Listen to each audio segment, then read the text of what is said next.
Оройн тэрэг үзэгчдээ засгийн газрын цагийн нэвтрүүлэг ээлжид шинэ дугаараа үзүүлж байна. Энэ удаад бид Монгол улсын хүнс хөдөө аж ахуй хөнгөн үйлдвэрлэлийн салбарыг онцолж байгаа юм а. За Монгол улсын эдийн засаг үндсэн ганц тулгууртай. Уул уурхаагаас хамаарсан эдийн засаг ямар эрсдэлтэй байж болохыг өнгөрсөн хугацаанд бид хангалттай харсан.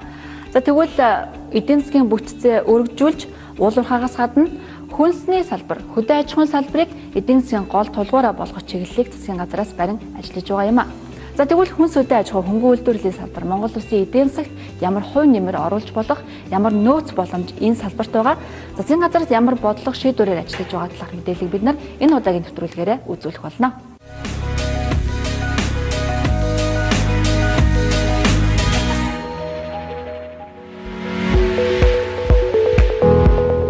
Тэгэхээр хамгийн гол бидний мөнгө олж чадах ёстой салбар нь юу юм бэ? Бид нар хөдөө аж ахуйн салбараа гэж хэлж байгаа. Хөдөө аж ахуйн салбар. Уул уурхай бол яг л төр зуурын 20 жил 30 жилийн л ашиг өгнө. Малны үйлдвэрлэлүүд бол тасралтгүй. Хичнээн жилжсэн тасралтгүй үргэлжлэл явах үйлдвэрлэлийн процесс гэж би хувьдаа ойлгодгийг. Энэ засгийн газар бас энэ хөдөө аж ахуйгаа барьж авъя. Хөдөө аж ахуйгаа бас нэг тэргүүлэх салбарын нийгэмд хүртэл хөгжүүлэх гэдэг бол маш зөв.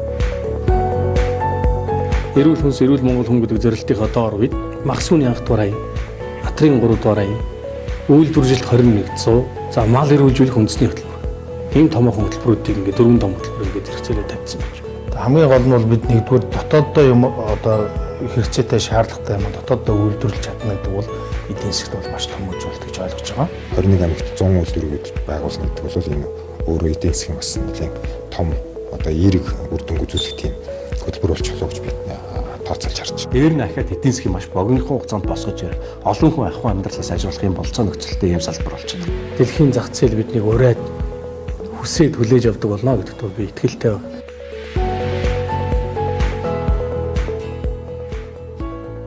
Хөдөө аж ахуй хөнгөн үйлдвэрийн салбар дотоодын нийт бүтээгдэхүүний 36.1%-ийг эзэлдэг. Орон нутгийн 85% нь хөдөө аж ахуйн үйлдвэрлэлтэй, нийт газар нутгийн 75% нь хөдөө аж ахуйн эдэлбэр газар эзлэж байна.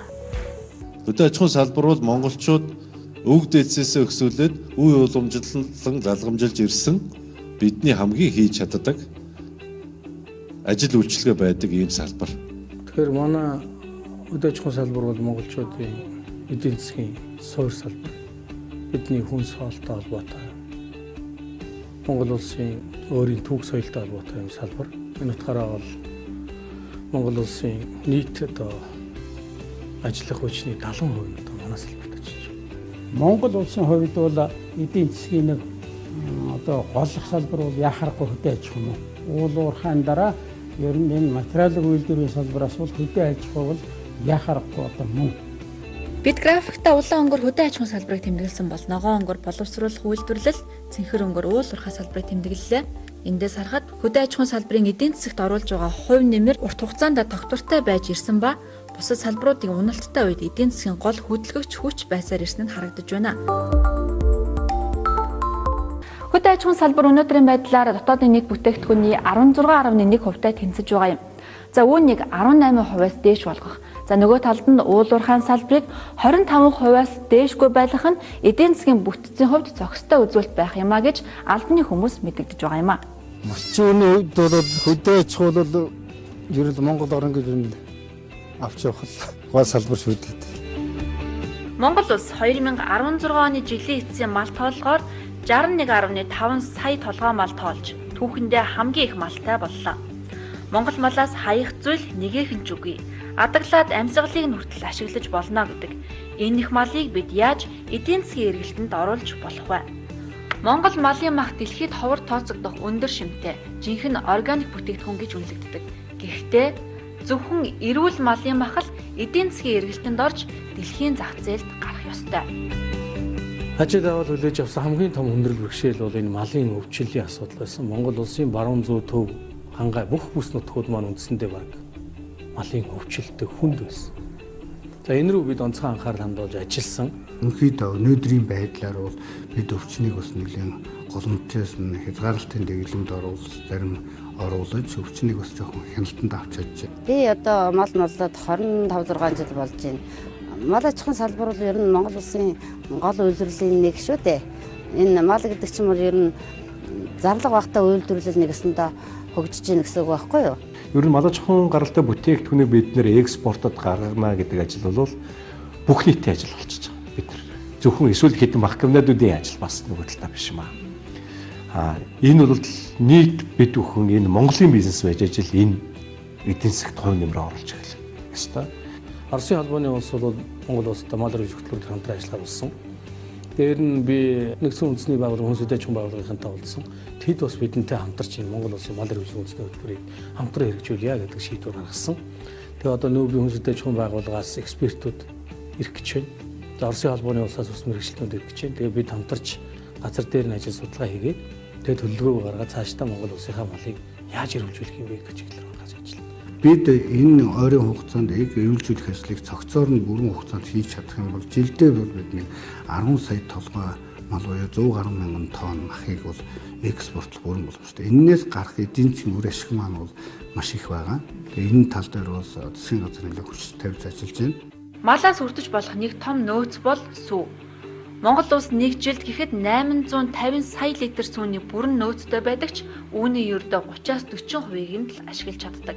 Гэтэл тал дүүрэн малтай эх орны иргэд нь гаднаас сүү зөөж цай кофегоо сүлнэ гэдэг гаж үзэгдэл гэлтэй. Хамгийн гол нь сүүгээ их хэмжээгээр хураах, бэлэн бүтээгдэхүүн болгох дамжлаг дутагдж байсантай холбоотой юм а. Хүний өөрийн нийлээд нэг 100 ямаа саасан чинь их удаан саасаа. Тэгэл ороо хөөргөлөх дээр нэг төрөвч нь гачлаад ерөөсөө болж өгсөн юм байна. Тэр юм шиг хэцүү байхгүй. Харин энэ технологи тийм байх юм бол харин саагаад бүрэн ашиглаад авах боломжтой бол.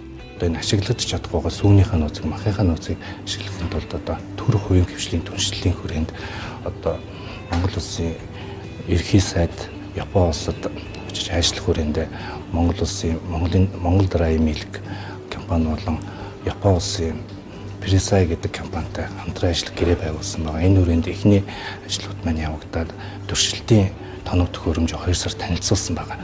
Энэ хүрээнд мөн одоо энэ 6 сар гэхэд ерөөдөө энэ тухайн тэр Япон улсын технологиор одоо сүү хуурайшуулах тоног төхөөрөмж эхний 60 суманд байршуулгаар ажлууд нь явагдаад эхэлж байна. Хуурай зүүн үйлдвэрлэлийг Монголынхаа сүү, өхрийн сүү, ямааны сүүгээр бэлтгэж болно.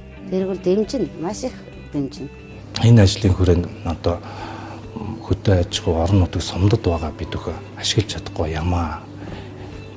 ямааныхаа хоньныхоо сүүг ашиглаж хуурайшуулаад дотоодынхаа хэрэглээг нэмэгдүүлэх, импортоор оруулж байгаа сүүнийхээ орлого бүр цаашлаад экспортод араб руу, Япон улс руу гарах тэр боломжийг бүрдээд явж байгаа.